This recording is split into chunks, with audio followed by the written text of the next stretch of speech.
Olá, boa tarde a todos. Todos bem? Oi, Isa, Lu, mais um encontro do Tiaços. Hoje a gente vai ter. Cadê o Michael? Será que ele já está aí? Olá, Michael! A gente vai ter a alegria de receber Michael Van Adams. Michael foi um dos primeiros convidados do teatro, se eu não me engano, ele foi o nosso segundo convidado. E como nós estamos em fase de celebração dos 100 encontros do Tiaços, nada mais justo, nada mais afetuoso e afetivamente carinhoso do que convidar o Michael para voltar aqui, quase 3 anos depois, pós-pandemia, dar a sua impressão, como é que está o mundo, como é que está a vida, como é que está a psicologia junguiana. Primeira vez que o Michael esteve aqui, ele falou sobre a questão das cavernas e a introversão. Hoje o Michael vai falar das perspectivas para o mundo junguiano, para a psicologia junguiana. Vamos ver o que o nosso Michael tem a nos dizer. Quero primeiro apresentar o Michael na maneira como ele, de maneira muito singular, mandou para a gente a sua apresentação. Então vamos lá, Michael. Michael Van Adams é psicanalista junguiano que adora imagens e imaginação. Ele é autor de 4 livros: Imaginação Multicultural,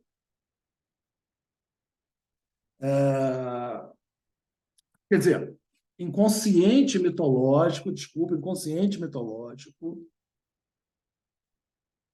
Imaginação Multicultural, tá? Belíssima capa desse livro, Princípio da Fantasia, Psicanálise da Imaginação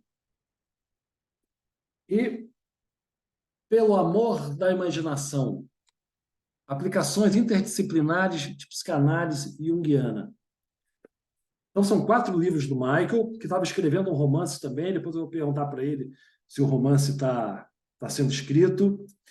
Michael é marido de Una Chowdhury, que é reitora do Departamento de Humanidades da Universidade de Nova York, professora colegiada de inglês, drama e estudos ambientais e membro do coletivo de artistas e ativistas Dear Climate. Michael é pai de Nat Adams, que é um estilista elegante e sob medida para o bairro francês de New Orleans. O Nat é autor de livros I'm a Dandy, O Retorno dos Homens Elegantes, e de Todos Nós Somos Dandy, Homens Elegantes em Torno do Mundo. O Michael também é feliz companheiro de uma gatinha chamada Yosa. É isso, Michael? Yosa? Imagino que seja essa pronúncia. Yauza. Yosa. Michael, prazer te rever. Sempre uma alegria.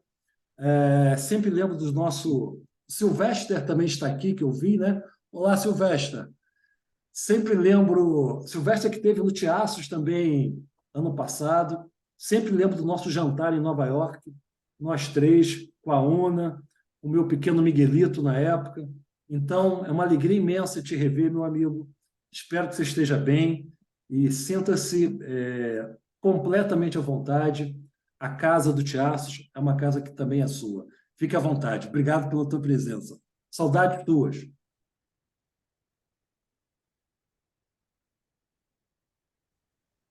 Thank you very much. It's lovely to see Muito obrigado. É maravilhoso ver todos vocês. Um agradecimento especial ao meu caro amigo Marcos, a Luciana e a Isa. É um prazer estar aqui com vocês de novo. Uma honra estar participando da celebração dos 100 encontros do Tiasus, que eu traduzo como os rebeldes de Dionísio. Estar aqui compartilhando a imaginação com todos vocês. Eu adoraria estar no Brasil, mas eu também estou feliz de estar aqui em Nova York com vocês. Agora sim, pode estar lá sim. Você vai ter que Não, então vou ver aqui, ó. Júlio Padilha, pode fechar o seu áudio, por favor? Ok. A palavra prospectivas no meu título é uma homenagem para o que Jung chamava de função prospectiva, quando estavam elaborando o pôster para esse evento, a Isa primeiro traduziu para perspectivas. E aí eu disse, bom, que tal prospectivas? Ela disse que em português são praticamente sinônimos, mas que em inglês não. Então, a prospectiva pode ser qualquer perspectiva, a partir de qualquer perspectiva. Quer dizer, a perspectiva pode ser um ponto de vista, a prospectiva é um ponto de vista em relação ao futuro. Então, dentro do trabalho de Jung, ele fala sobre a função prospectiva, e isso é uma surpresa, porque é uma ideia bastante importante. Meu amigo Milton Ones, que é um analista junguiano, que está aqui conosco hoje, ele olhou e falou, não, na verdade não está nem no índice das obras completas. Então, é realmente um enigma que um conceito tão importante seja mencionado tão pouco, tendo sido elaborado de forma tão sofisticada por Jung. Mas a função prospectiva na análise freudiana de alguma forma, é uma retrospectiva. Você pode dizer que Freud falava da função retrospectiva, e a Jungiana olha para frente em relação ao futuro e é uma função prospectiva.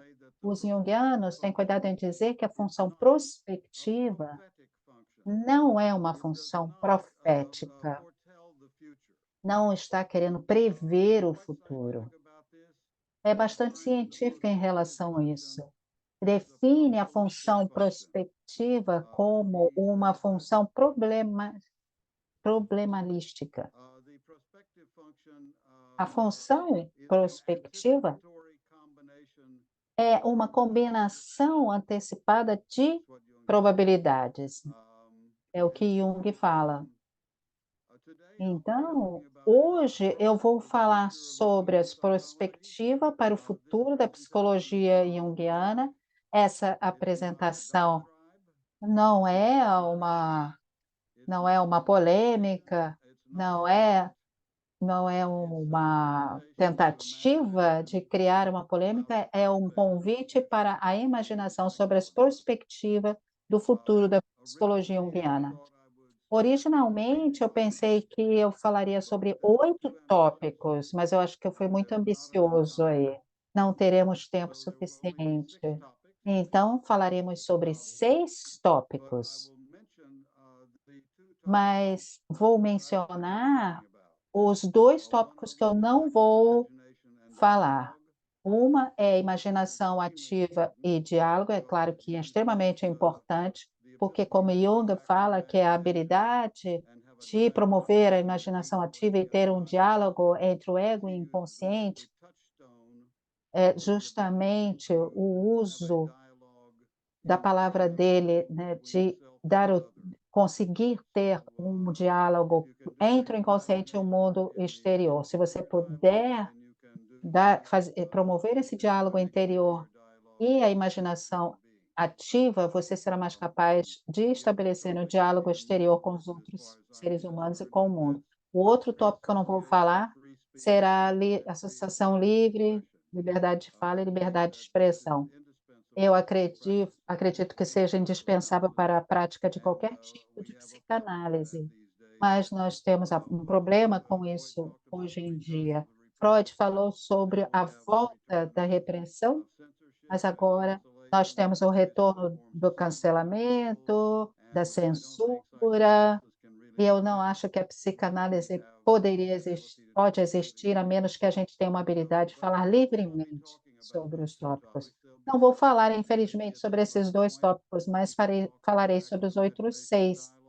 Talvez a gente possa falar em outra ocasião sobre a imaginação ativa e diálogo, associação livre, liberdade de fala e liberdade de expressão. Os 6 tópicos, então, serão arquétipos, identificação de arquétipos, 2, complexos e indulgência do complexo, 3, mito do herói e mito da vítima. 4, a narrativa do trauma. 5, amplificação e mitologia. E o 6, o inconsciente compensatório.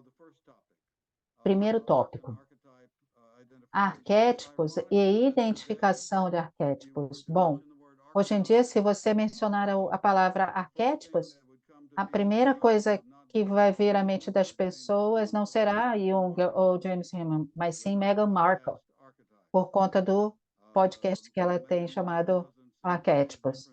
Meghan Markle não parece saber a diferença entre estereótipo e arquétipo. E as suas ideias sobre arquétipos são, por exemplo, os epítetos bimbo e o bitch. E o que me interessa são as dimensões individuais e coletivas dos arquétipos. Por exemplo, é muito importante ou interessante, se você for um psicanalista, perguntar com quais arquétipos uma pessoa se identifica individualmente, ou, na linguagem mais antiga, por quais demônios uma pessoa é possuída individualmente. Eu vou dar um exemplo. Por exemplo, o arquétipo da responsabilidade. Uma pessoa pode ser responsável por uma falha, ou pode ser generoso com uma falha.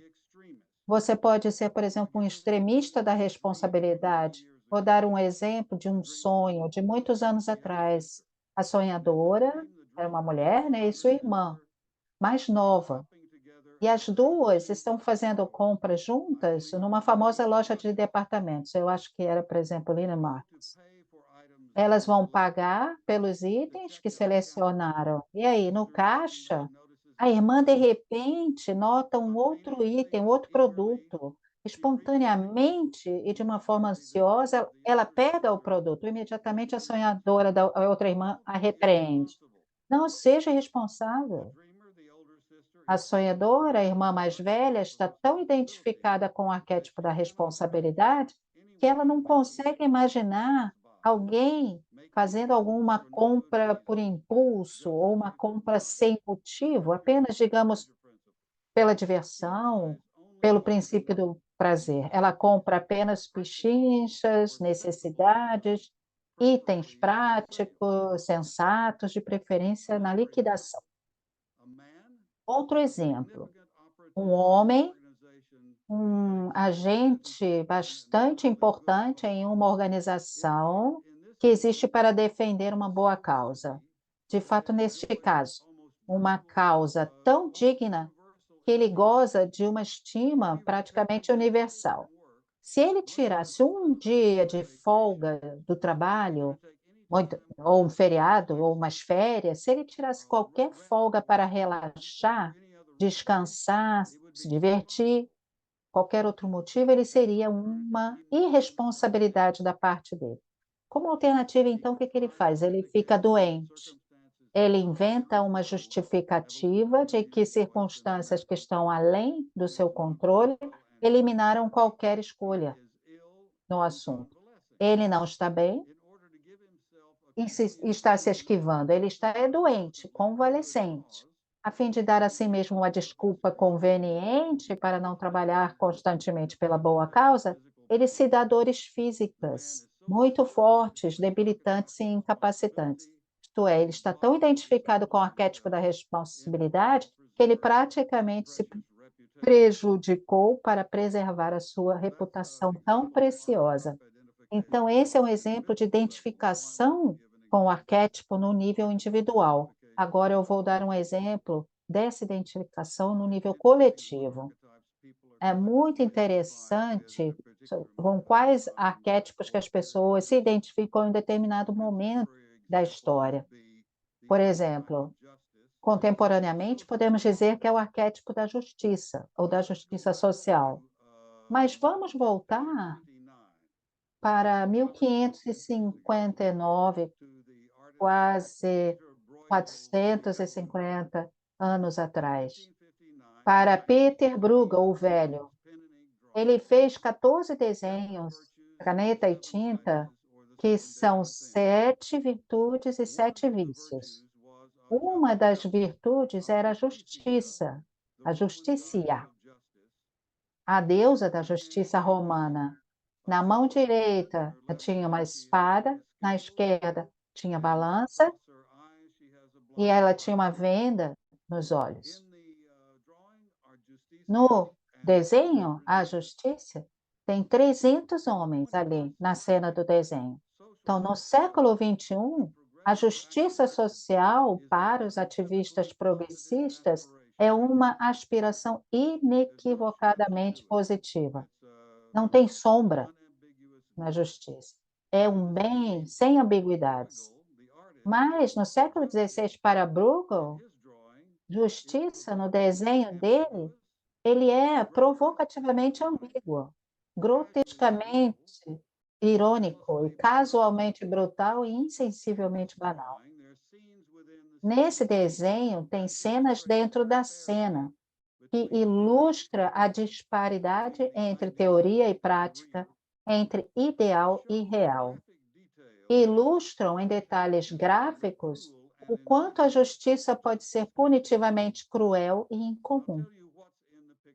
Vou falar para vocês o que tem nessa imagem desse desenho da justiça, de Bruegel. Tem, bem ali na frente à direita, tem um homem deitado de costas, esticado ali uma espécie de tábua e engasgando com uma água canalizada à força pela garganta. É o que a gente chama, né, de água pela mangueira. E depois tem um homem ajoelhado e rezando enquanto espera que a cabeça seja cortada por uma espada. Depois tem um homem amarrado a um poste e açoitado. Depois tem um homem esperando que sua mão seja cortada com uma faca e um martelo. E atrás dele tem um homem amarrado, içado no ar, pendurado de cabeça para baixo. Depois tem um homem que está queimando vivo na fogueira.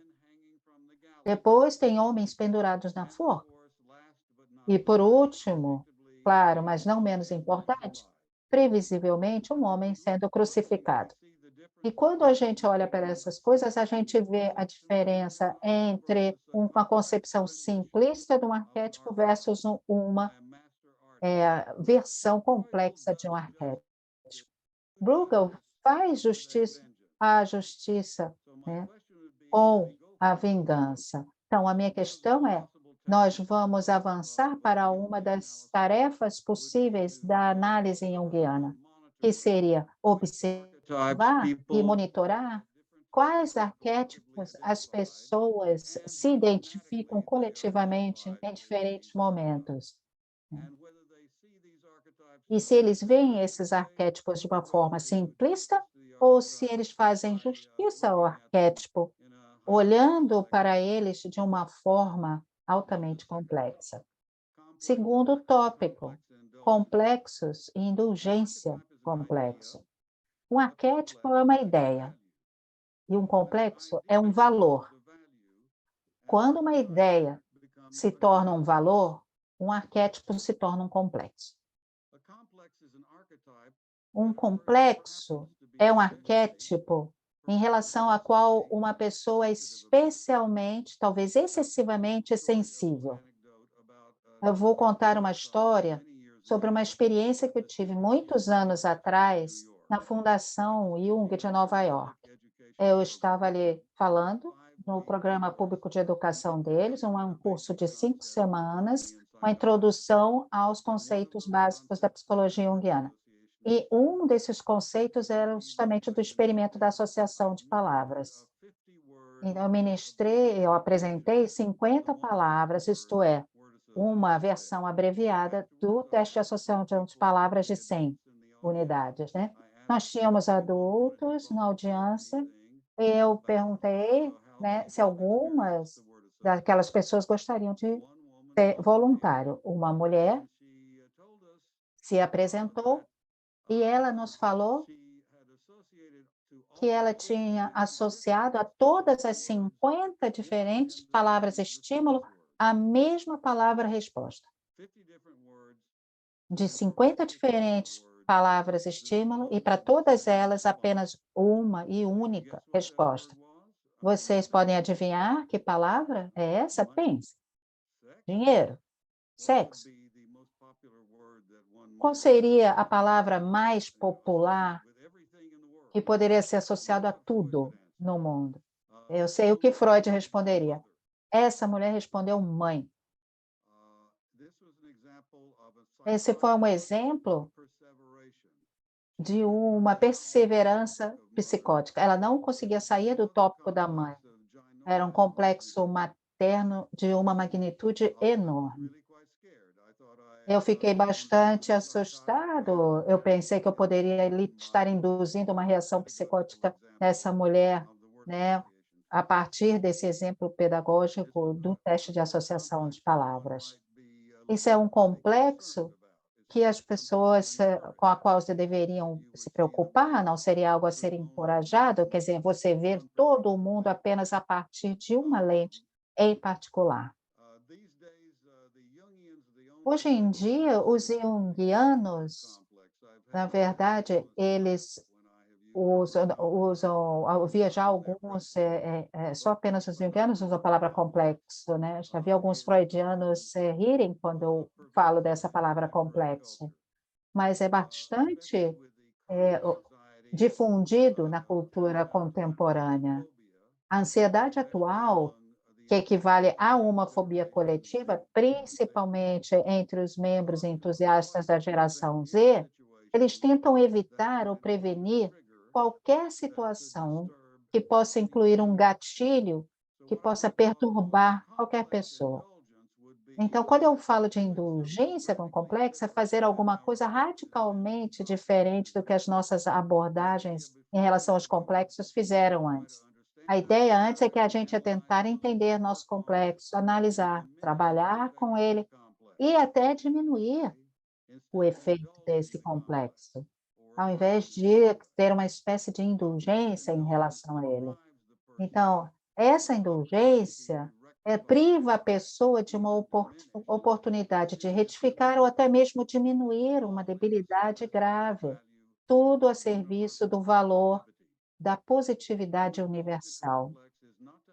Então, entregar-se a um complexo não é analisá-lo, mas afirmá-lo, é fazer exatamente, né, como diz a letra de Johnny Mercer, é acentuar o positivo, eliminar o negativo e prender-se ao afirmativo. Isto é, essa indulgência em relação ao complexo.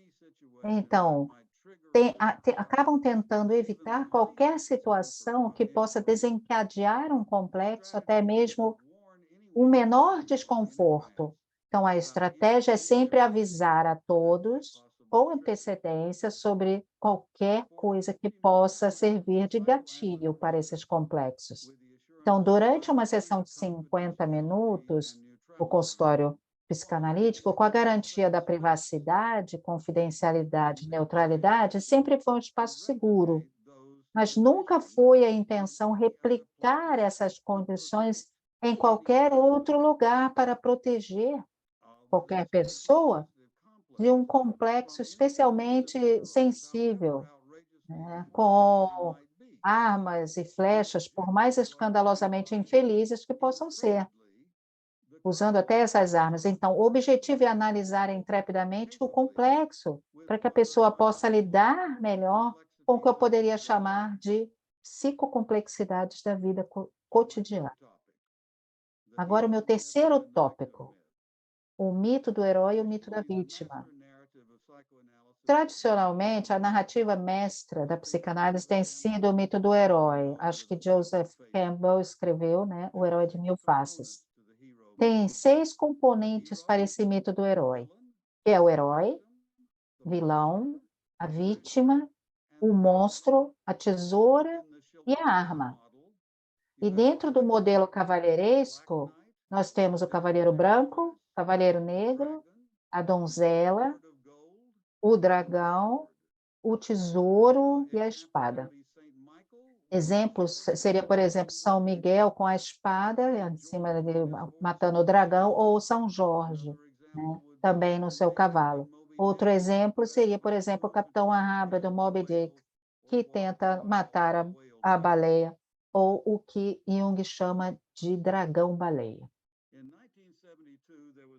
Em 1972, teve um ensaio publicado de uma mulher chamada Joanna Russ.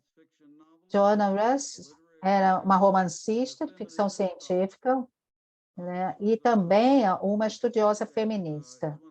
Esse foi um ensaio, um dos meus favoritos de todos os tempos. Dentro desse artigo, ela faz a pergunta: o que uma heroína pode fazer? Esse era o título do artigo. E ela fez quase que um experimento científico que ela conduziu. Ela pegou 8 histórias nos quais tinha o herói masculino, e ela eliminou o masculino e colocou ali um herói feminino, para ver quais seriam os efeitos disso. Algumas coisas eram engraçadas, outras ficaram estranhas, etc, etc. Então, a resposta à pergunta, o que uma heroína pode fazer, bom, não muito, não o que um herói poderia fazer.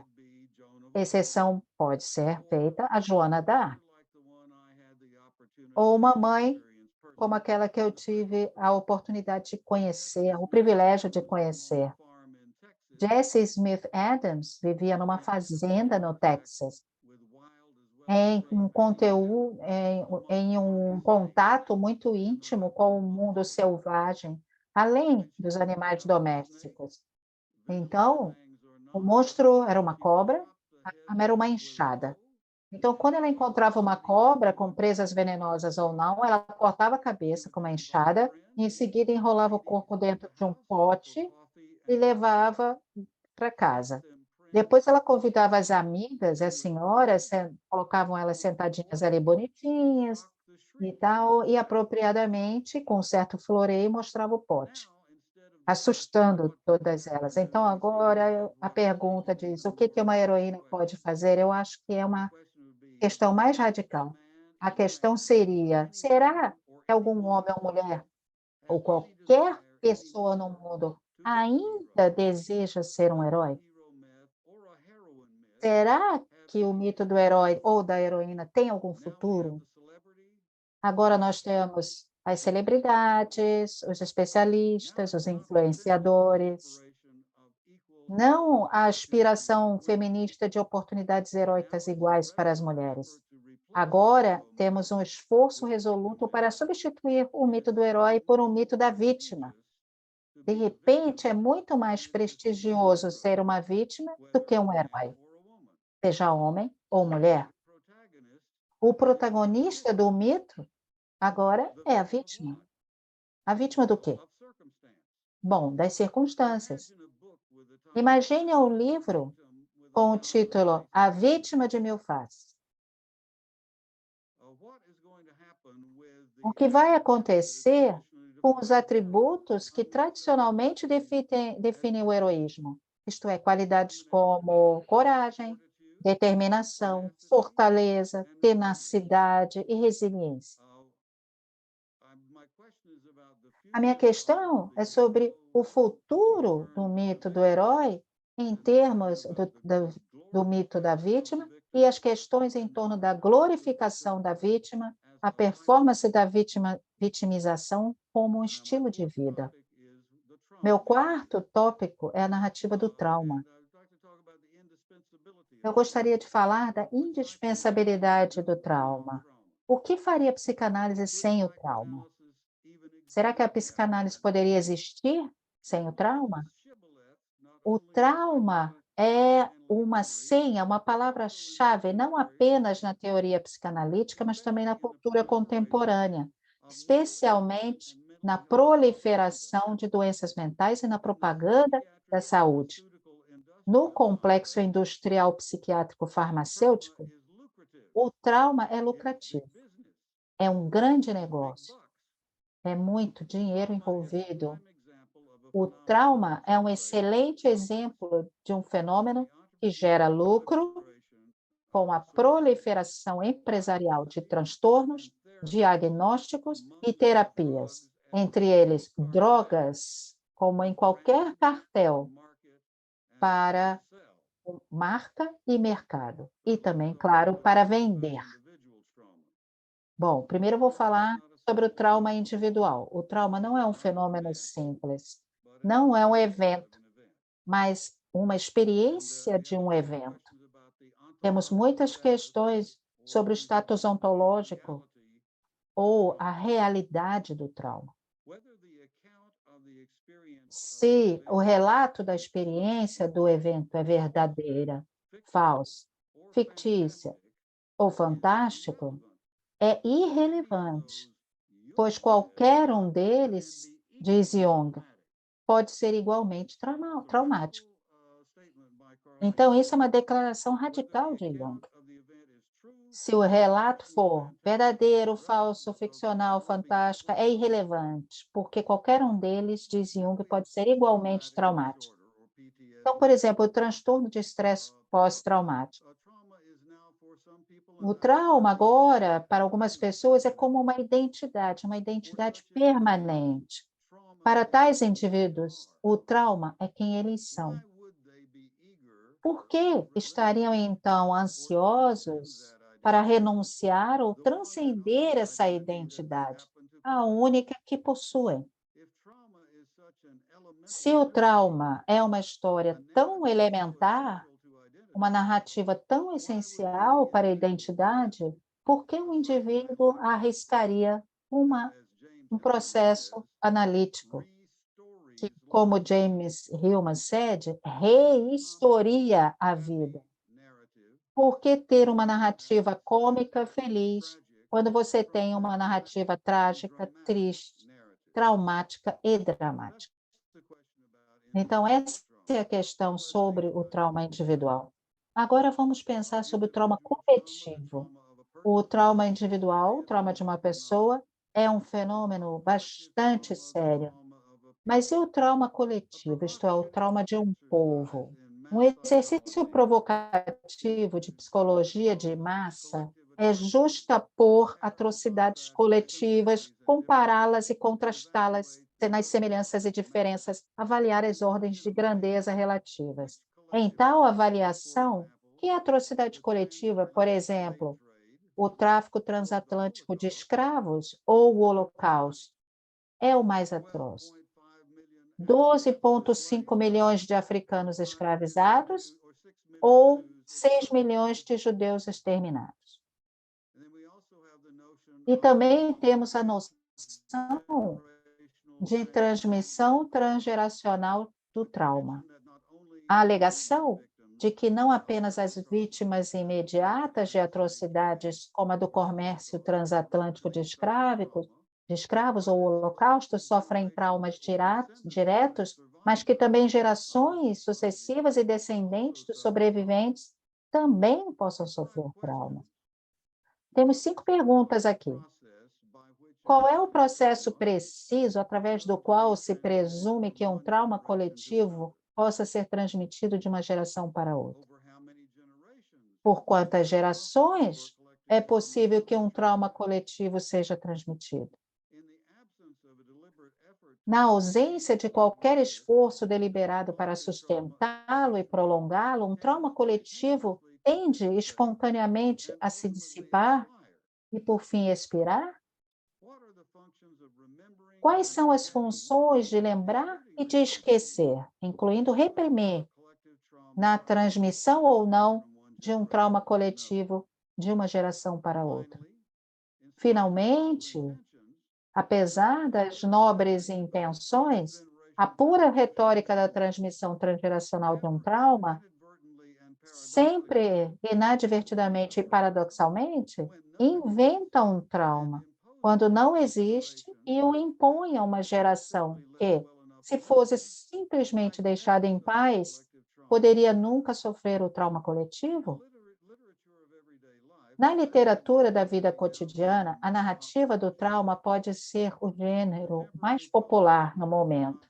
A cultura contemporânea não é tão totalitária quanto traumática. E nós temos o 5º tópico, amplificação e mitologia, que é um dos métodos junguianos mais importantes, a amplificação.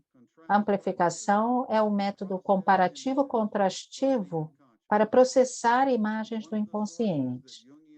Uma das fontes que a psicologia junguiana empregou com o propósito da amplificação é a mitologia. Na maioria das vezes, mitologia judaica, cristã ou mitologia grega e romana. Estas são, naturalmente, as mitologias das duas tradições que Matthew Arnold notoriamente identifica como distintas e fundamentos constitutivos da civilização ocidental, a tradição hebraica e a tradição helênica. A mitologia era um dos processadores proeminentemente disponíveis para Freud e Jung na Europa do século XIX. Na Alemanha, nesse caso, né, entre aspas, isto é, também na Áustria e na Suíça, Freud e Jung, ambos tiveram educação que, sob a rúbrica de clássicos, incluía a mitologia greco-romana, né, a educação clássica. Embora Freud fosse judeu e Jung cristão, ambos estavam igualmente familiarizados com a mitologia judaico-cristã. Nas tradições helênica e hebraica, por exemplo, é a Odisseia de Homero e o Êxodo de Moisés, que narram as viagens, respectivamente, de uma pessoa e de um povo. Mesmo as palavras Odisseia e Êxodo entraram na linguagem como idiomaticamente genéricas para estilos distintos de jornada. O único mito é uma jornada individual da guerra para esposa e filho. O outro mito é uma jornada coletiva que sai da lama e da palha para o leite e para o mel. Por amplificação, o mito de um povo escolhido, escravizado e de uma terra prometida serviu historicamente como o modelo mais influente para a libertação de uma opressão. Então, há um quarto de século, eu imaginei que o multiculturalismo superaria o racismo. Eu imaginei que a promessa do multiculturalismo exigiria a adição imediata de mitologias de múltiplas culturas, que um conceito supremacista predominante na civilização ocidental nos últimos 500 anos, isto é, na era dos descobrimentos, de conquista, do colonialismo e imperialismo, havia relegado para a periferia da nossa estima. O que eu imaginava como a eventualidade mais provável era uma expansão esplendidamente aditiva de acesso a uma miríade de mitologias, toda e qualquer que estivesse disponível para fins de amplificação. Bom, esse cenário agora parece ingenuamente problemático para mim. Não tenho certeza se a amplificação pela mitologia tem muito futuro. Um problema é o protecionismo insular contra a apropriação cultural, não exatamente intercâmbio multicultural. Outro problema é o declínio, não só dos clássicos, mas também das humanidades. Se Freud e Jung frequentassem uma universidade americana hoje, eles incorreriam em dívidas onerosas para pagar mensalidades exorbitantes e obteriam um diploma nos 3 A's: Aderal, Ambien e AI, inteligência artificial. Então, como vão aqueles que não tiveram o privilégio singular de uma exposição significativa às humanidades, à sensibilidade cultural e a uma alfabetização cultural de uma educação verdadeiramente liberal, tendo a mitologia como elemento essencial do currículo, como que essas pessoas vão processar as imagens do inconsciente com engenhosidade e nuance suficiente? Se os membros da geração Z, assim como os membros de todas as gerações pós-alfabeto, desconhecem as tradições helênica e hebraica, a mitologia greco-romana ou a tradição judaico-cristã, bem como a panóplia global da mitologia multicultural, então como eles terão qualquer apreciação, interesse ou uso da amplificação? Agora que existe o chatbot, talvez haja um algoritmo personalizado para a psicologia junguiana. Devo registrar, comoditizar e monetizar o MythHemp?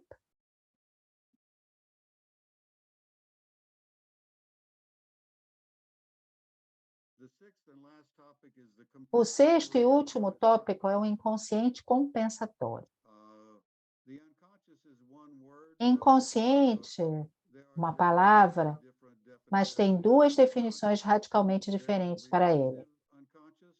Tem o inconsciente reprimido, de Freud, e há o inconsciente compensatório, de Jung. Todo mundo já ouviu falar em repressão, mas ninguém, exceto o junguiano, já ouviu falar da compensação. No inconsciente freudiano, o que foi reprimido só pode ser expresso se for censurado ou disfarçado, ou seja, criptografado. O inconsciente freudiano é opaco. O inconsciente junguiano é transparente. Para Freud, o inconsciente é um código secreto a ser decifrado. Para Jung, o inconsciente é apenas uma língua estrangeira a ser aprendida. Freud precisa de uma máquina de enigma e Alan Turing. Jung precisa apenas do Berlitz, dicionário. Ao contrário de Freud, Jung coloca o ônus diretamente sobre o analista. Qualquer falha na compreensão é inteiramente culpa do analista, que não é fluente na língua nativa do inconsciente. O menu que o garçom do café da margem esquerda apresenta aos comensais que por acaso só falam inglês não é uma pegadinha chauvinista ou protecionista, em termos de conspiração da Académie Française para frustrar ou obstruir uma ordem de beefsteak avec batatas fritas. O menu não é enigmático, é francês. Ao contrário de Freud, Jung acredita que o propósito do inconsciente não é esconder, mas revelar. O inconsciente junguiano é o inconsciente compensatório. O que Jung chama de função compensatória do inconsciente pode ser o conceito mais importante em psicologia junguiana, até mesmo a contribuição junguiana mais importante para a psicanálise. O inconsciente compensatório apresenta alternativas diferentes em termos de perspectivas sobre as atitudes do ego. Fica inteiramente a critério do ego aceitar ou abandonar essas perspectivas alternativas que o inconsciente oferece para consideração. O inconsciente tenta compensar as atitudes do ego, que são parciais, preconceituosas ou até defeituosas, espontânea, autônoma, intencionalmente. O inconsciente contacta e impacta o ego num esforço para transformar e expandir a consciência. Eu cito, por exemplo, o escândalo de Monica Lewinsky para ilustrar a função compensatória do inconsciente. Um político carismático e perpetuamente concupiscente assume uma posição de autoridade suprema e lhe dá o direito a uma estagiária sedutora. Ele demonstra que, embora às vezes um charuto não é um pênis, mas apenas um charuto, às vezes é um vibrador. Então, ele analisa a palavra sexo fora da existência e patentemente comete perjúrio em uma tentativa patética de frustrar oponentes políticos ansiosos por acusá-lo. A teoria junguiana da função compensatória do inconsciente prevê que os sonhos do presidente Bill Clinton serão pudicamente puritanos, enquanto os sonhos do conselheiro especial Ken Starr serão lascivos e pornográficos. Nos casos tanto de Clinton e Starr, a incongruência entre o ego e o inconsciente é tão extremo que a compensação não é apenas diferente, mas oposta. Como a função compensatória do inconsciente realmente opera? O inconsciente monitora vigilantemente o desempenho do ego e emite um comentário contínuo e criticamente construtivo sobre esse desempenho. Por exemplo, na comprovadamente rotineira pontuação noturna que acontece através dos sonhos. Este processo implica na apresentação de perspectivas alternativas, na tentativa de compensar uma atitude ineficaz, inadequada ou problemática do ego. O inconsciente compensatório é uma capacidade evolutiva que alerta, retifica qualquer erro de atitude ou exagero que o ego possa cometer. Então, nesse esforço, o inconsciente propõe várias opções potencialmente valiosas para que o ego possa considerar, avaliar e depois aceitar, rejeitar ou abordar de alguma outra forma. O inconsciente compensatório não é uma intervenção divina, é mais uma advocacia diabólica. O inconsciente não expressa sabedoria, ele apenas apresenta perspectivas alternativas para a consideração do ego. Agora vamos falar da psicologia do superego e psicomorálise. Um aspecto que inicialmente me interessou e me atraiu foi a descrição da psicanálise como não ativa, não diretiva. Eu sou pessoalmente nem ativista nem diretivista, sou simplesmente um analista. Ao contrário de outras psicoterapias que presumiam saber de antemão, sempre antes, o que é bom para uma pessoa, a psicanálise evitou noções banais e normativas e, em vez disso, consultou diretamente o inconsciente, muito especificamente da pessoa em particular que está em análise. Parece-me que já não é mais assim. Quase todas as variedades de psicanálise no cenário contemporâneo me parecem estar em iminente perigo de uma deterioração radical no que chamo psicologia do superego. O que eu quero falar? Quero falar é que a maioria dos analistas agora presumem saber o que é moral para a pessoa em análise. E, num misto de inocência e insolência, acreditam que tal opinião lhes dá o direito de infligir uma doutrina moralista ao cliente vulnerável que, ironicamente, paga uma taxa bastante alta pelo privilégio de tal condescendência. Esses impostores presunçosos não são praticantes de psicanálise, mas do que chama sarcasticamente de psicomorálise. Não analisam, eles moralizam.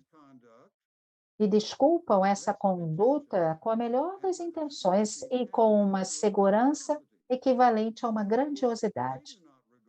Claro, eles não consideram o que fazem como moral. Eles preferem os eufemismos ideologicamente corretos de social ou político. Esses psicomoralistas intervêm entre o ego e o inconsciente e usurpam o papel único do inconsciente. Entre as intervenções estão a revelação, o conselho, a reafirmação e a afirmação. Com essas intervenções gratuitas, intrusivas, ativas, diretivas, eles subvertem o próprio propósito da psicanálise, que é encorajar o analisando a consultar o seu oráculo, ou seja, consultar o inconsciente a fim de refletir diretamente sobre o enigma que o inconsciente coloca para o ego, para contemplar adequadamente o comentário criticamente construtivo, o que Jung entende por compensação, que o inconsciente tenta comunicar ao ego, sobre o ego, para o ego e pelo ego. Sinceramente, juro, bom, eu não sou cínico, prometo. Eu admito que eu admiro o princípio fundamental do cinismo. eudaimonia, clareza psíquica, ou que gosto de chamar de consciência psicanalítica, e seu equivalente. A palavra grega, kínikos, significa semelhante a um cachorro. Isto é, um proeminente analista junguiano uma vez me disse que ele queria ser o chefe. Ele me disse que eu era o contrário, o cachorro que anda sozinho. Bem, isso parece muito com Diógenes, o cínico. No entanto, qualquer um que me conhece sabe que eu gosto de gatos. Não sou muito de cachorro, sou mais para gatos. A prova perfeita é meu novo gatinho, Yosa. Você não pode ensinar novos truques a um cachorro velho, mas também não pode ensinar nenhum truque a um gato. Eu gosto assim. Portanto, não tenho uma atitude cínica. Não sou mesquinho, não quero ser um velho rabugento, também não quero ser um velho sábio. Na verdade, eu não quero ser um velho ponto. Mas eu sou, e eu me pergunto e me preocupo. Se o que amo, e isso inclui a psicologia junguiana, terá uma vida que dura muito. Em vez de memórias, sonhos e reflexões, enfatizei teorias, temas, projeções. Por projeções, não quero dizer nesse caso, atribuições ilusórias e patologicamente defensivas de características de uma pessoa que não possui tais características intrinsecamente.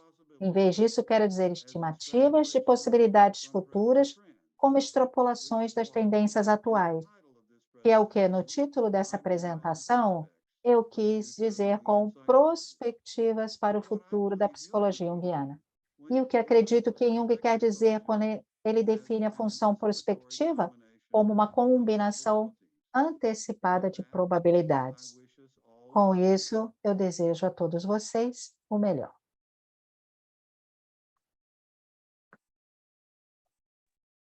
Excelente, Michael. Excelente.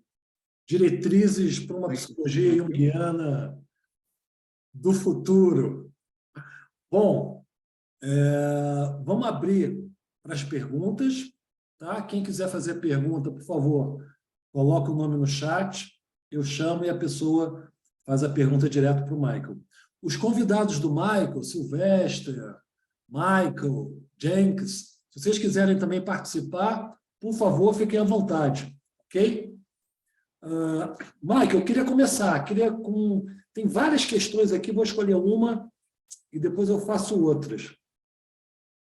Acabou de ser publicado no Brasil um livro chamado A Crítica da Vítima, que é de uma filósofa italiana chamada Daniele Giglioli. Marcos, eu acho que a sua internet está falhando, é só para mim? Não sei. Está falhando, gente? Podemos voltar? Não, está falando para todo mundo, sim. Podemos voltar, Isa? Ah, tá. Porque aí eu não estou conseguindo pegar. Podemos voltar. Vamos tentar de novo, Isa? Podemos voltar. Tá. Vamos tentar de novo. Vai lá. Onde é que você estava? Onde é que a gente parou? Tá, vou começar vai do início, porque começou a falhar logo no início. Tá, vou começar de Vai novo. do início. Ok. Tem um livro publicado no Brasil recentemente chamado A Crítica da Vítima, de uma filósofa italiana chamada Daniele Giglioli. E ela fala que a vítima é o herói do nosso tempo, muito semelhante a algo que você trouxe hoje. Ela fala que a sociedade se dividiu atualmente entre réus e vítimas, algozes e vítimas. Queria te fazer uma pergunta. Como esse lugar chamado vítima, lugar que a gente poderia pensar como, num primeiro momento, psicológico, talvez até mesmo sociológico, como essa noção de vítima tornou-se uma identidade psicológica nos nossos tempos? Né? Como foi que a vítima se tornou um personagem psíquico? Eu queria saber como é que você pensa isso na cultura, né? E como é que você pensa isso também, se você vê isso também na sua prática clínica? A vítima é uma nova figura arquetípica, é um novo personagem psíquico extremamente valorizado nos dias atuais?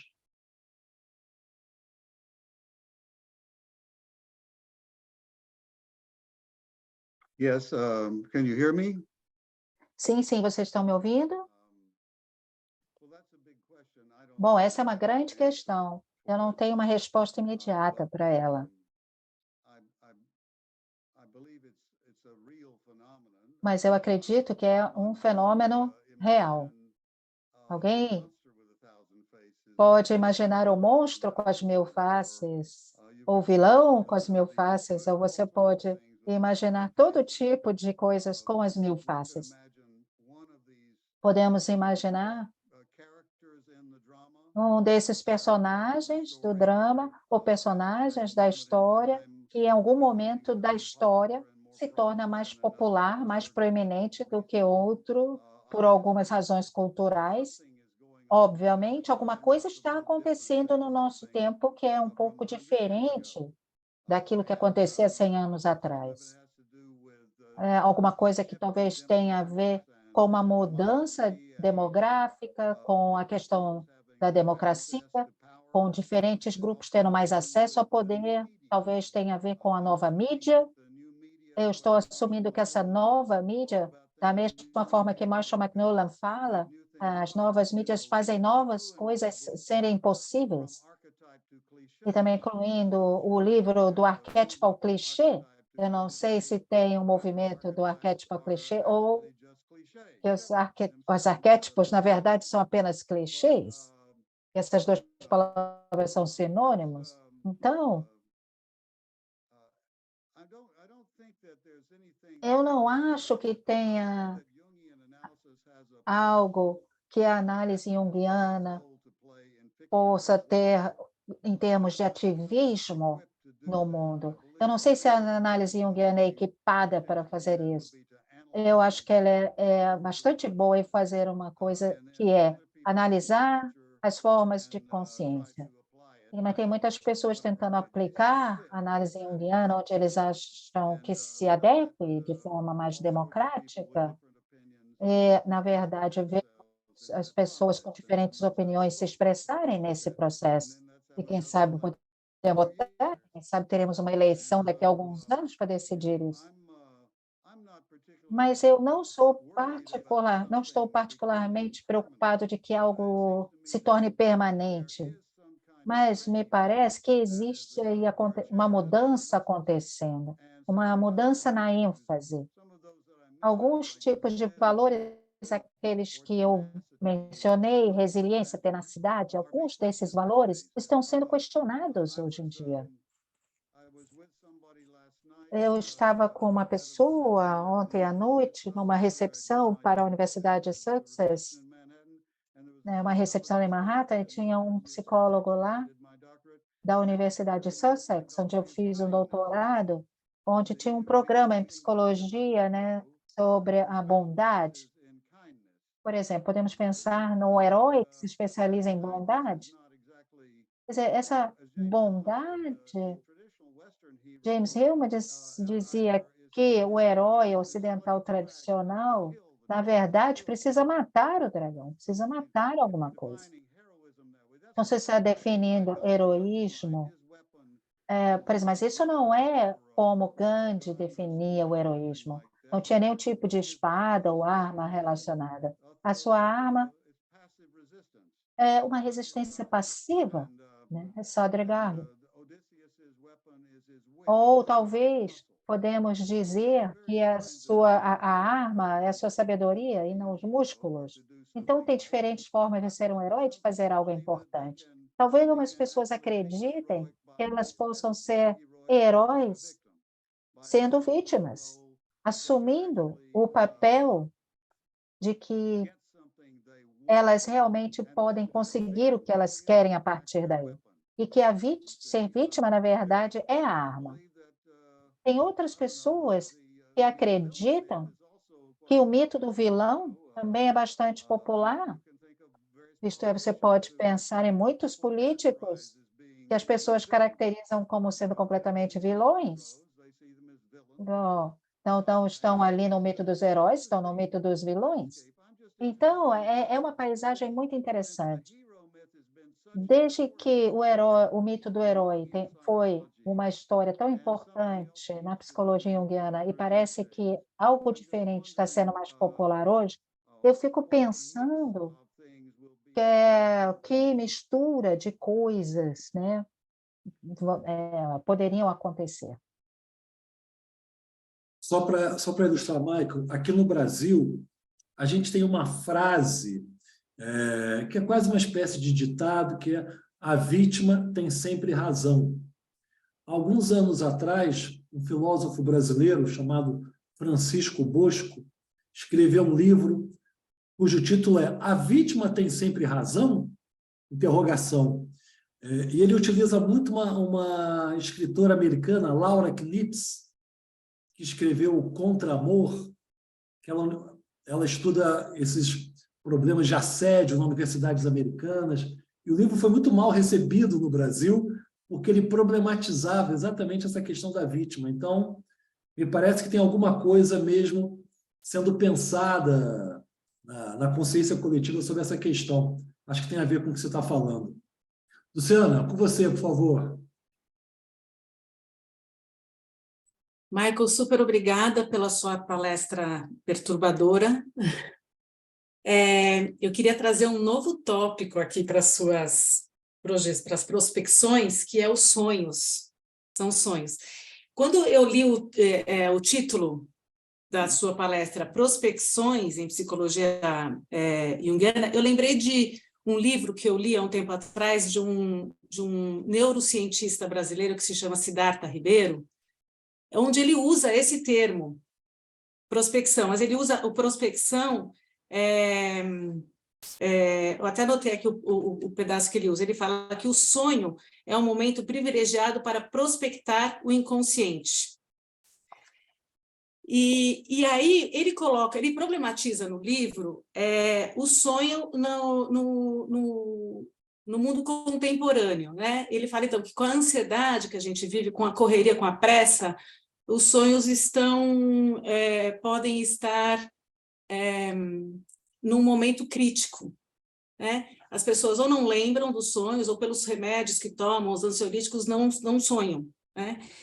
E a preocupação dele é que isso possa ser uma coisa muito, muito ruim coletivamente e individualmente, né? Assim, para a própria individuação da pessoa, ele não usa esse termo porque ele não é um junguiano, mas é para a individuação da pessoa e por um crescimento coletivo, né? Então, ele dá exemplo de vários momentos da civilização em que o sonho foi muito útil na construção e no desenvolvimento, né? E ele diz que a capacidade de imaginar, inclusive, pode ser bloqueada quando o sonho não é exercitado, né? Então, a capacidade de imaginar na vigília morre quando a capacidade de imaginar no sonho fica bloqueada. Eu queria saber sua opinião sobre isso, sobre os sonhos e essa prospecção na psicologia junguiana.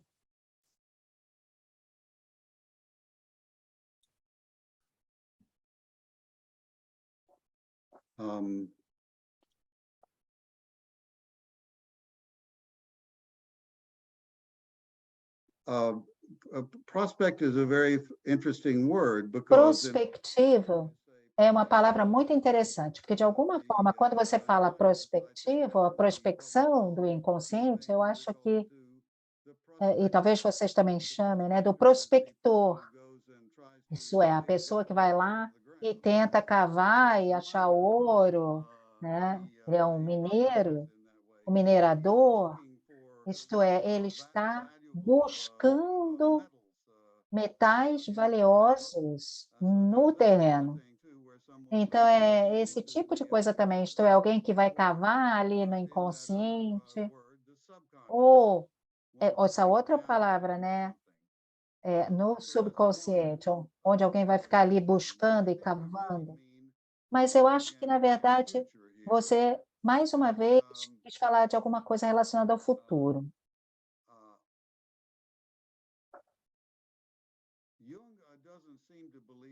Jung parece não acreditar que a maioria dos sonhos estejam realmente falando alguma coisa que esteja além do futuro mais próximo.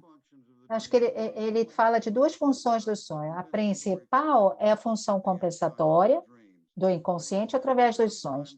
Mas ele fala que algumas vezes tem uma função prospectiva que aparece nos sonhos, que dá ao sonhador uma ideia mais clara e definida daquilo que você deve fazer no futuro, dá algum tipo de orientação.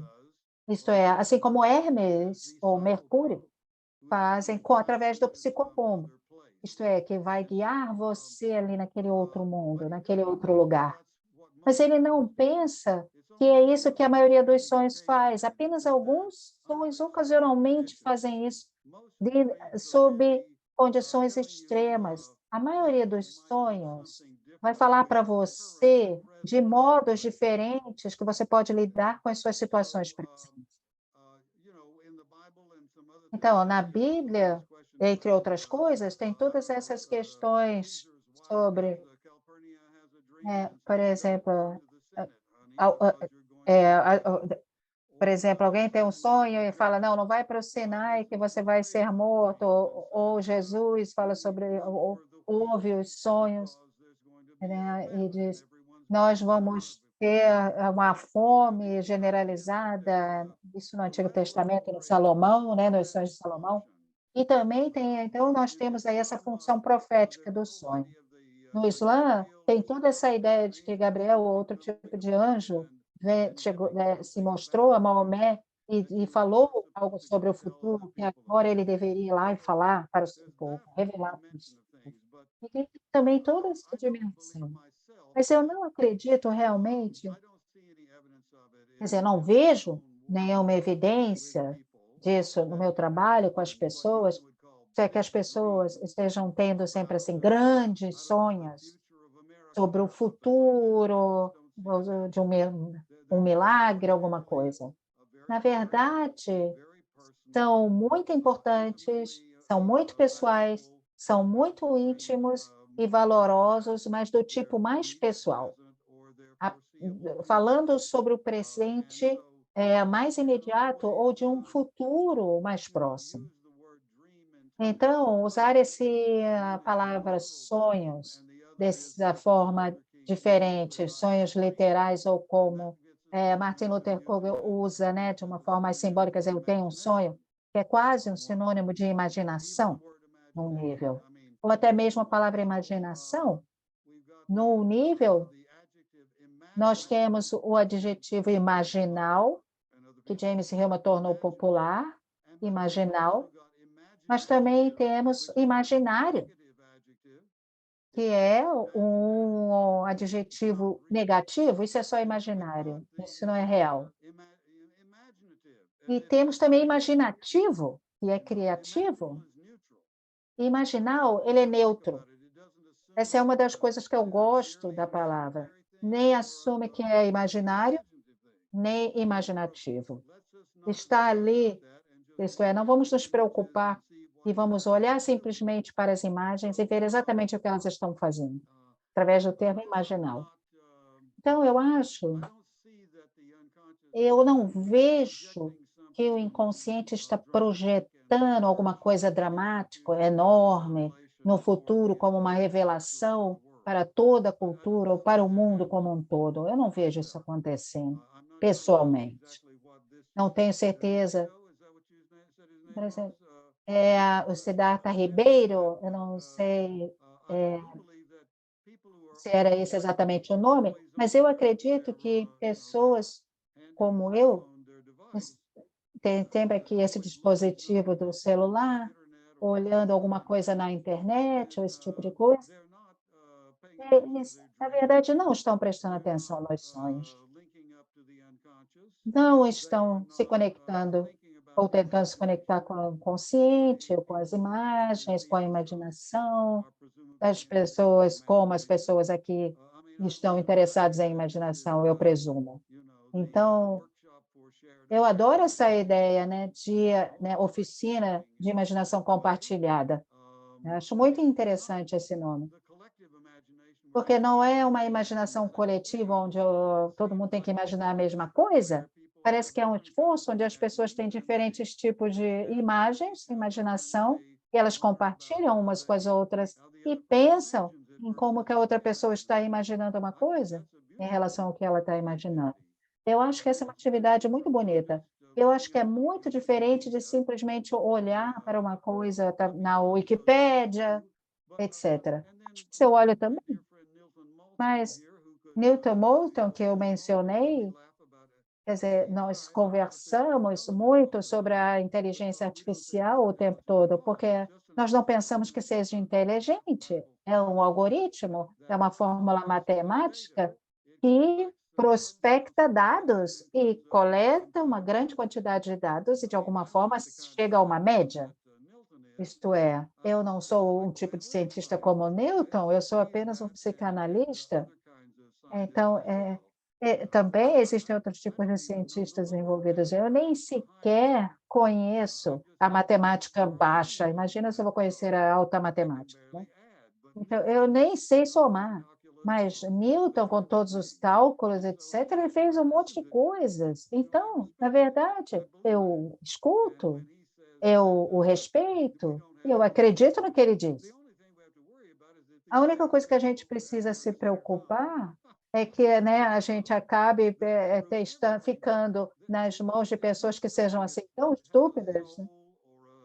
Isso é, na verdade, a inteligência artificial não é algo que tem alma, psique, coração, algum tipo de gênio. É um outro tipo de atividade.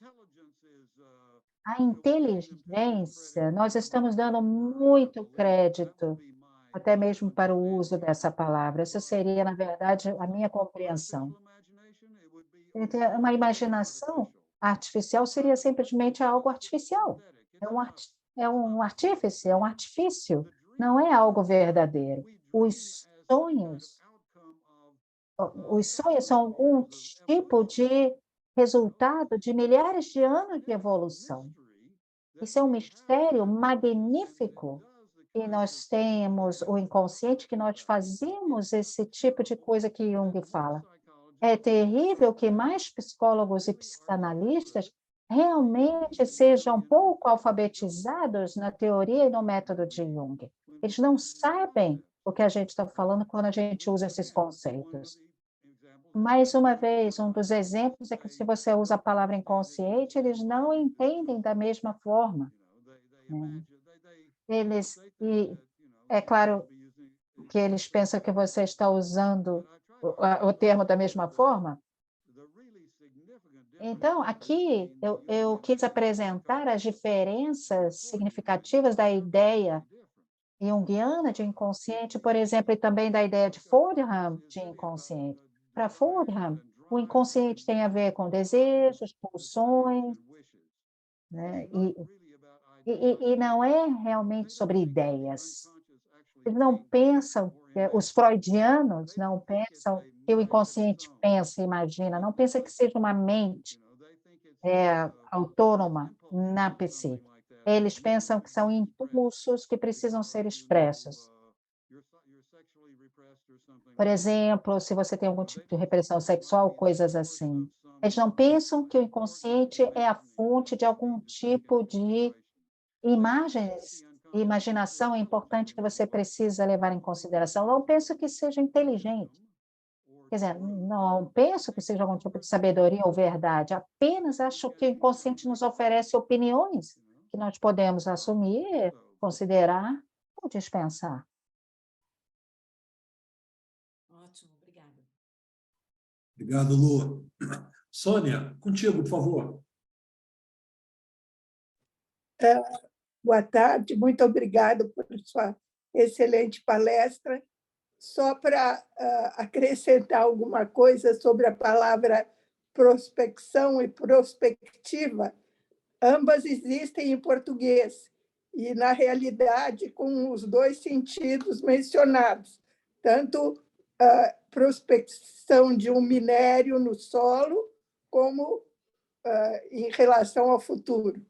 Então, a sua palestra poderia ter sido traduzida como prospectivas mesmo, mas, de qualquer maneira, eu elogio muito a Isa, que é uma excelente tradutora e faz um trabalho maravilhoso no Tias. E sobre sonhos, além do trabalho do Siddhartha, que a Luciana mencionou, tem um outro indígena que agora ficou muito famoso no Brasil, que é o Davi Copenaua, que escreveu um livro chamado A Queda do Céu, que foi até comparado por um junguiano famoso como o livro vermelho dos indígenas e que deveria ser lido de tão importante que é. E ele fala que os brancos, que ele chama o povo da mercadoria, não sonha, e eles, indígenas, sim. Então, só para completar e dar essa informação. Muito obrigada pela sua palestra. Obrigado, Sônia. Thank you, Sônia. Oh, Martinha, quer falar, Martinha, por favor? Thank you very much. muito obrigado, Sônia. I could just say there is this organization you may Só queria falar que tem essa organização que talvez vocês conheçam, que é a Associação Internacional para o Estudo dos Sonhos. Tinha Barbara Tedlock, fazia parte, e tinha também outras pessoas ali que passaram muito tempo na América Latina, particularmente no México, e escreveram um livro, Sonhos de Diferentes Culturas. E o marido dela, Dennis Tedlock, traduziu o Money Codex do povo Wu. E eles estavam muito interessados nos processos de imaginação e de sonhos entre os povos indígenas, especialmente na América pré-colombiana.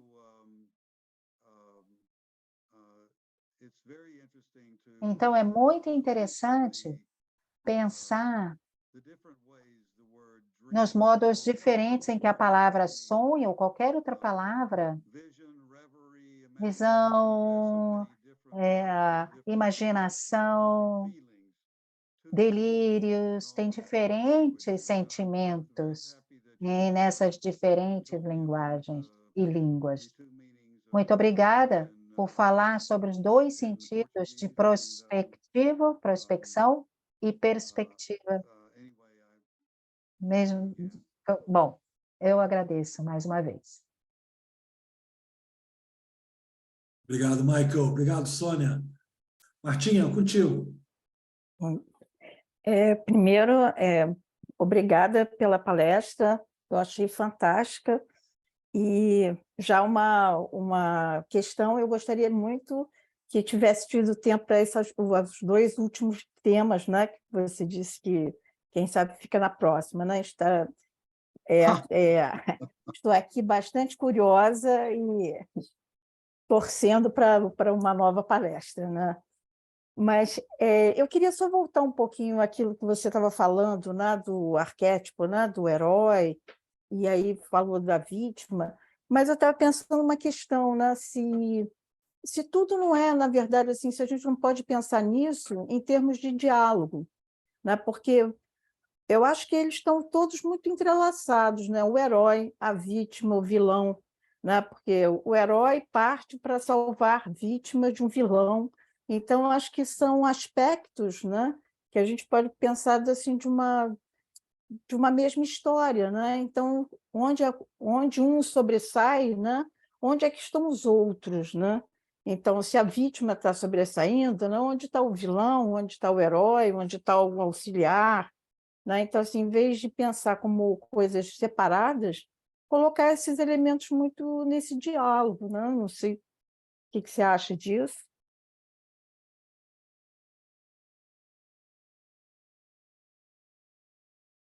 Well, I think that would be wonderful. Eu acho que isso seria maravilhoso. Eu gosto dessa ideia, assim como eu gosto de ler Joanna Russell e o ensaio dela quando eu li pela primeira vez. Eu fiquei maravilhado quando eu li o artigo. Fiquei realmente maravilhado em pensar, em começar a ver o que iria acontecer. Eu gosto das experiências que as pessoas conduzem. E se a gente fizer isso ou aquilo? Então, eu adoraria. Por que você não faz algo com isso? Acho que seria maravilhoso se você pudesse iniciar esse diálogo. Quer dizer, as pessoas fazem isso, reescrevem contos de fada. Tem muita coisa acontecendo nos últimos 50 anos, mas muitas dessas reescritas estão sendo feitas por feministas, reescrita de mitos, contos de fada, esse tipo de coisa. Isto é, mudando os papéis. Nós todos agradeceríamos muito por todo esse trabalho, né? Agradecemos muito por todo esse trabalho feito. Então, parece que esse é o modo que a arte é criada, né? É imaginar, quer dizer, uma pessoa poderia ser ideológico a respeito, mas para mim é muito chato, né? Para mim é melhor ser mais imaginativo. Na verdade, eu aprecio dentro de mim o artista que entra numa situação com mente aberta e, de alguma forma, joga com esses 6 componentes da estrutura mítica mostrada aqui. Porque, em vez de ter uma espada, a gente não pode ter isso. E se, em vez de ter um monstro, e esse monstro salvar o herói? E se nós fizermos alguma coisa diferente com isso? Acho que nós nos divertiríamos muito, descobriríamos muita coisa interessante sobre a psicologia. Eu conheço várias pessoas, né, que quando crianças, eu não vou nomeá-los porque eles estão presentes aqui agora, eles podem falar se eles se sentirem à vontade e falarem um pouco sobre todas as mudanças que eles fizeram nos seus heróis nas suas infâncias. As pessoas realmente se vestem ali com as fantasias, com os figurinos, brincam, interpretam esse papel, aquele. Minha filha adorava ser a princesa, mas eu gosto de ver as crianças usando uma espada também, ou qualquer outra arma que esteja ali disponível. Então, vou tentar de tudo, temos que tentar de tudo. Não quero, né, que as crianças, as meninas, né, fiquem simplesmente ali passivas, esperando que alguém venha ajudá-las, né, e salvá-las. Então, nós temos aqui uma possibilidade de fazer um interjogo, não sei, diálogos, conversas e também um interjogo entre os personagens ali naquele campo. Não precisa ser uma coisa linear também. Não precisa ser tipo de narrativa. Pode ser cíclica, pode ser algum outro tipo, né, de disposição. Então, tudo isso, para mim, parece que seja consistente com o apelo à imaginação. Então, muito obrigado. Eu gostaria de ouvir mais e, quem sabe, ver ou ler mais a respeito. Obrigada. Martinha, agora você tem um trabalho aí para apresentar, tá? Opa, vamos ver. Prospecção. Prospecção. Michael, queria te fazer uma pergunta. Esse teu livro, né, ele é de 1996 e talvez tenha sido, salvo engano, um dos primeiros livros junguianos a tratar a própria questão do racismo, né? Anos depois, você publicou um artigo que eu gosto muito, que é Jung, África e a Geopatologia da Europa.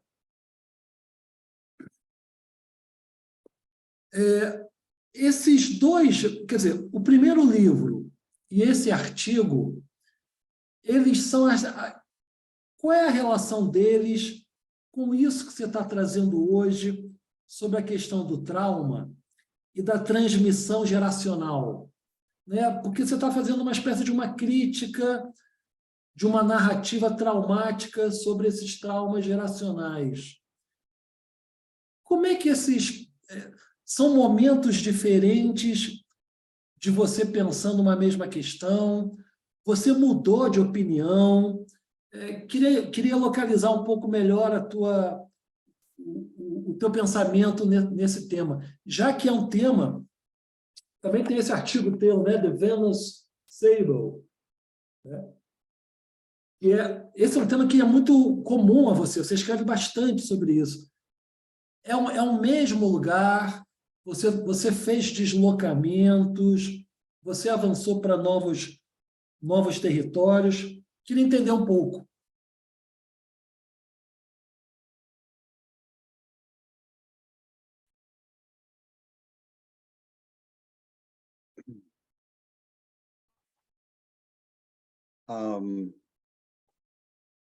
Routledge, Bom. my publishers, or one of my publishers. Bom, a minha editora, Routledge, uma das minhas editoras, me contatou 2, 3 anos atrás e me pediram para revisar o livro. Mas, a partir da minha perspectiva, não é esse tipo de livro, né? Isto é, atualizar o livro. Eles não queriam que eu adicionasse um capítulo novo no final, como, né, reflexões aprofundadas, né? Eles queriam que eu reescrevesse e revisasse o livro. Mas por quê? Assim.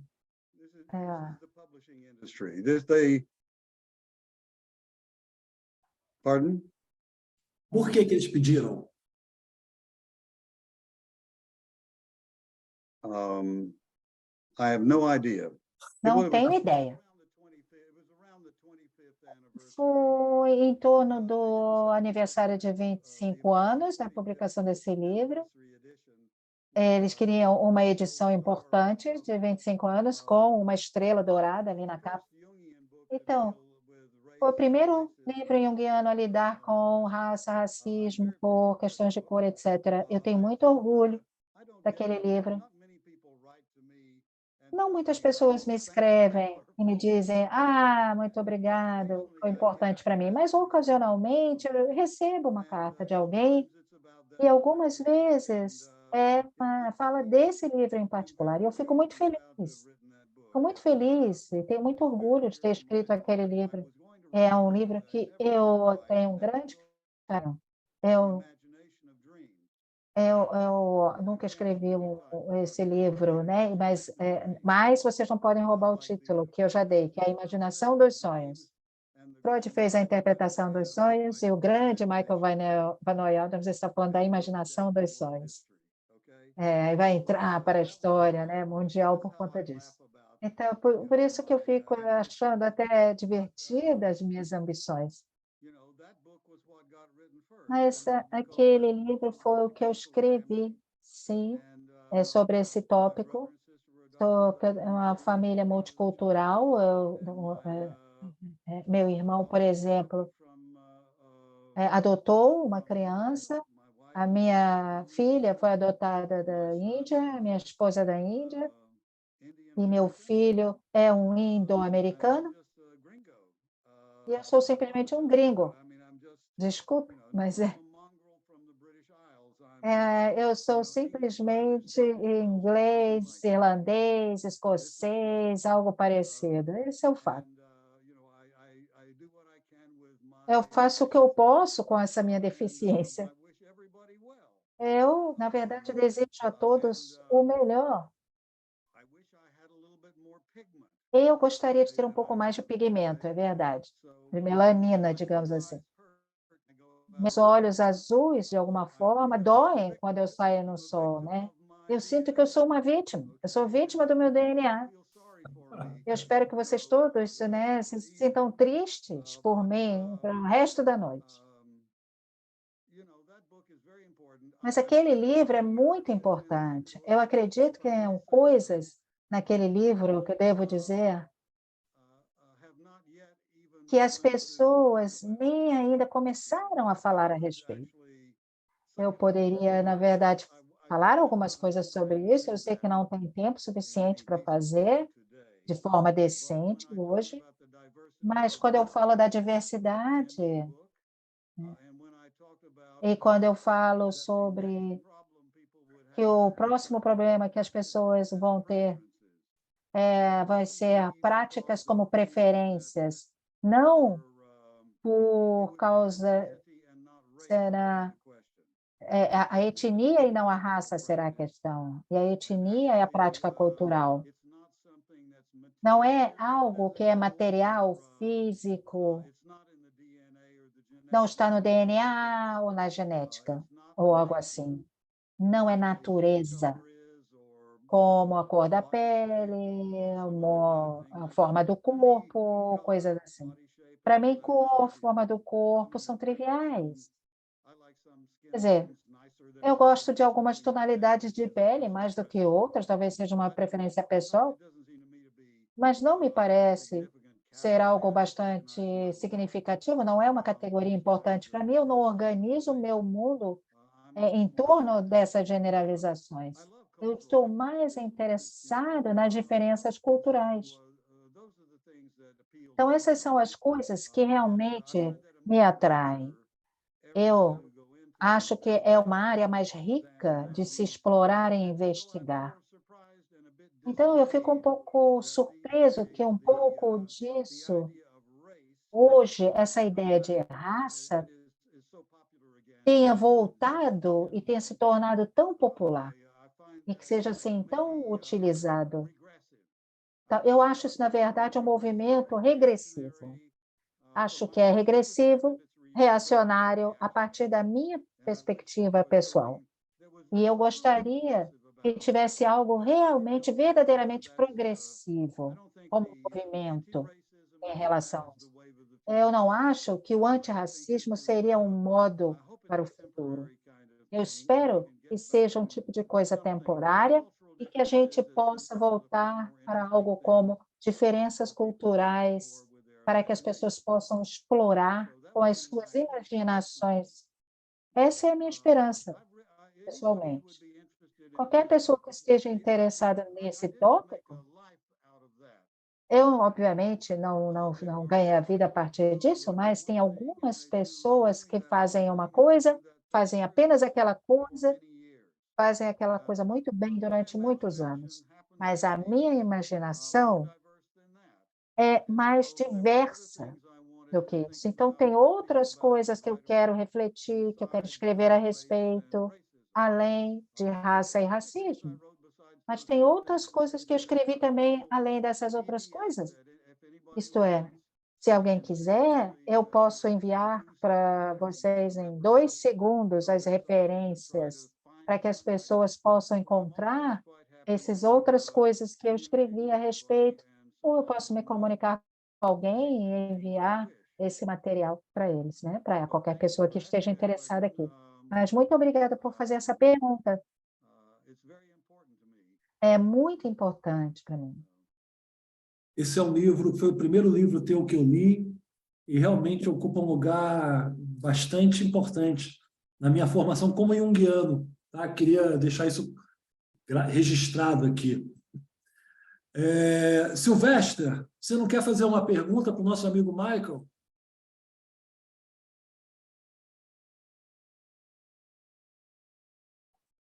Já que você também é do teatro, você também já passou por aqui.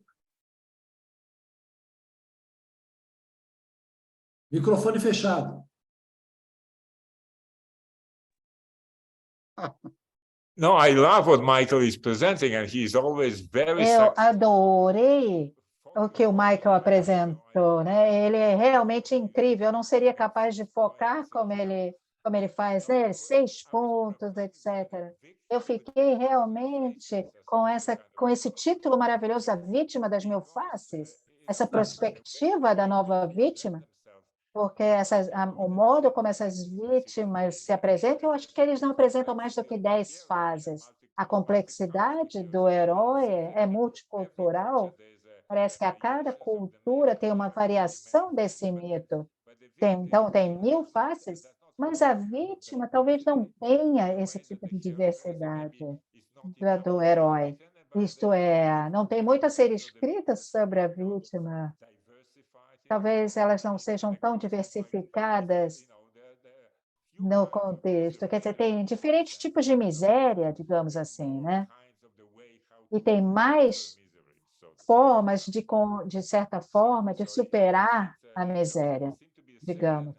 Parece que ser bastante assertivo ter essas imagens mitológicas. Isto é, ter menos imaginação, né? Não ser muito imaginativo, isso é um outro aspecto. Até mesmo o herói, na sua conquista, conquistar territórios, etc., tem encontros, etc. Mas tem ali formas também em que ele é vítima, né? E ir ali encontrar diferentes tipos de vitimizações. Eu acho que existem, de alguma forma, limitações para algumas dimensões arquetípicas, isto é, limitações que não têm muita imaginação dada a elas para diversificar. Digamos que talvez você estava falando da trajetória nas últimas centenas de anos em que o herói foi tão importante para Freud e Jung e para a psicanálise. E que agora tem alguns aspectos que talvez tenham ficado estagnados, né? E talvez tenha essa questão da vítima entrando, que também se movendo para a questão do trauma, e talvez ainda não tenha muita imaginação envolvida, isto é, o sofrimento, a dor, né? E todos esses pontos potenciais de ativação, de gatilhos, e talvez isso de alguma forma bloqueie as pessoas na sua imaginação. Por exemplo, na academia, hoje em dia você não pode imaginar mais, porque seria algo muito estreito. De alguma forma, você teria um gatilho para algumas questões problemáticas. Isto é, quando você começar a discutir questões sobre a vitimização, sobre o sofrimento, etc. Obrigado, Silvestre. Acho que são boas questões. Aguarde um convite para você voltar ao teatro para falar sobre as suas pesquisas sobre os livros negros, tá bom?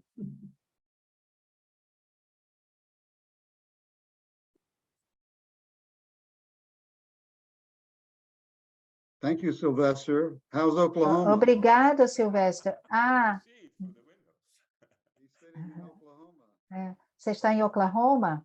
Marcos, eu acho que ele não te ouviu porque ele não ativou a tradução. Hope you're Ah. well. Tá. Espero que você esteja bem. Michael, vamos lá. Última pergunta, Michael. Quero te agradecer pela tua disponibilidade, pelo teu carinho em estar aqui conosco. Prazer imenso te rever, meu amigo. Duas perguntas. A primeira é se você está escrevendo o seu romance, que você havia dito que você tinha começado. E a segunda pergunta é se é possível ser Dante no mundo contemporâneo. Quer dizer, ser Dante pode ser uma saída de individuação para a gente?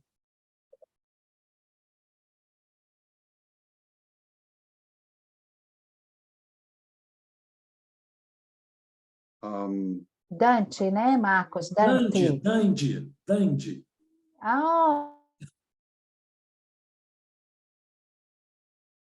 Oh, dandy. Okay. Well, okay.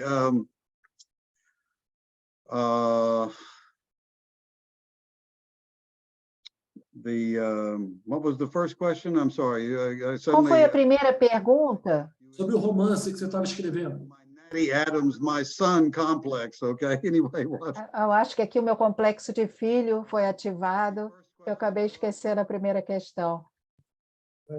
Sobre o romance. Well, I don't know what you're talking about. I think you're losing your Não sei mind. do que você está falando. Acho que você enlouquecer um pouquinho, porque teve um tempo na minha vida que eu queria escrever um romance, eu era muito jovem, eu acho que eu ia ser o William Faulkner do Texas. Eu achei que eu ia fazer o que ele fez para o Mississippi, eu ia fazer para o Texas e para o Sudoeste, mas isso nunca aconteceu.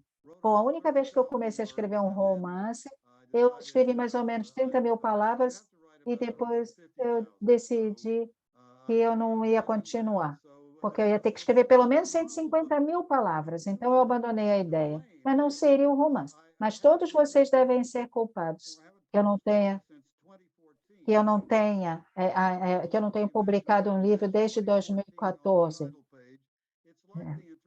porque é como a interpretação dos sonhos.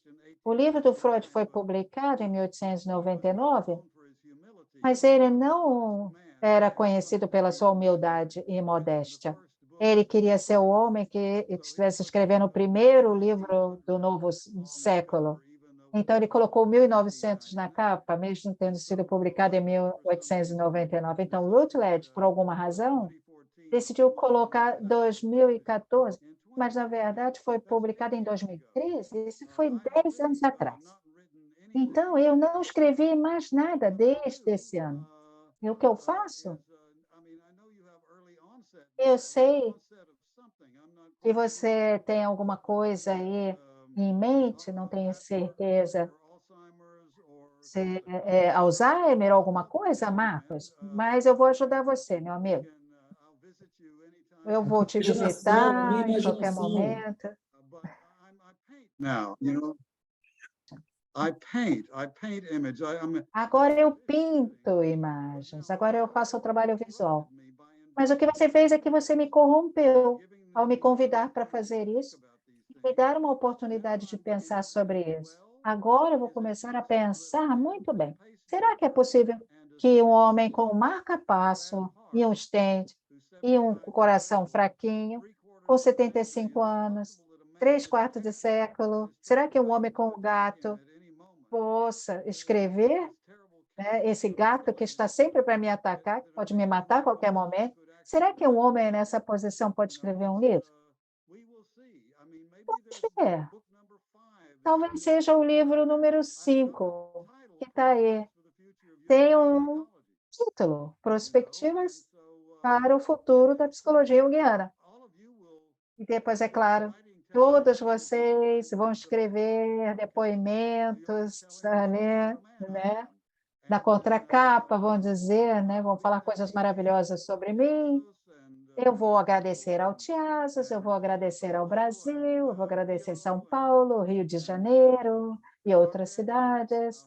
Vou agradecer ao Kardec, tem que mencionar Kardec, os kardecistas, também as psicocirurgias e tudo isso que vai estar no livro. Talvez seja a coisa mais fabulosa que vocês viram na vida. Então, o Dandy. Meu filho é um dandy, e ele escreveu sobre o Dandy, o herói, ele escreveu esses 2 livros. Eu sou o Dandy, A Volta do Cavaleiro Elegante, e nós somos Dandy, o Cavaleiro Elegante em todo o mundo. E ele faz, né, ternos sob medida em Nova Orleans, vocês podem procurá-los na internet. Nós temos ali, ele pede muito, muito caro por esses ternos maravilhosos. Ele também faz ternos para mulheres e todo qualquer gênero que se apresente.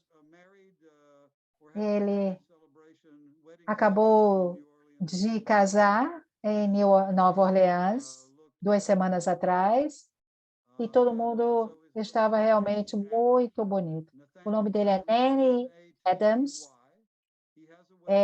Natty Adams. Ele tem um website, ele tem Instagram. Se vocês quiserem ver roupas fabulosas, procurem por Nanny Adams. Se vocês quiserem salvar o planeta do aquecimento global, vocês podem clicar em Dear Climate, que é o trabalho acadêmico, artístico e coletivo da minha esposa.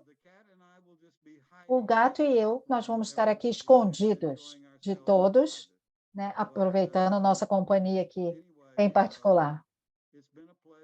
Mas, de qualquer forma, foi um prazer enorme, Marcos. Eu agradeço a todos vocês, queridos amigos no Brasil. Obrigada, Isa, por traduzir de forma tão bonita. Obrigada, Luciana e Marcos, meu querido amigo. Por favor, mande beijos para Miguel e Pedro.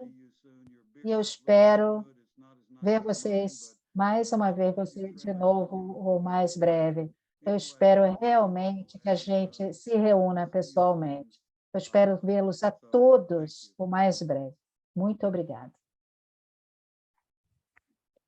Meu amigo, muito obrigado.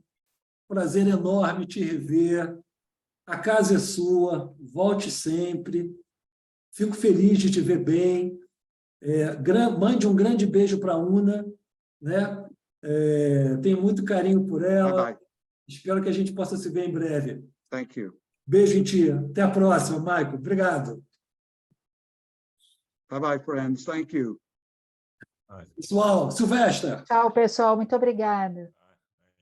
obrigado pela presença, pessoal. Ótimo, Michael Vanoadas conosco novamente, comemoração dos 100 Encontros do Tiaços. Extremamente emocionado e feliz. Obrigado, gente. Nos vemos no próximo encontro. Lu, que dia é? 26 de maio, Renos Papadopoulos, Refugiados, Alteridade e Complexidades Arquetípicas. Até lá, gente. Bom fim de semana. Até lá. Bye, bye, Michael. Beijo. Bye, bye. Bye bye. Come to New York. See you soon. See you soon. Venham para Nova York.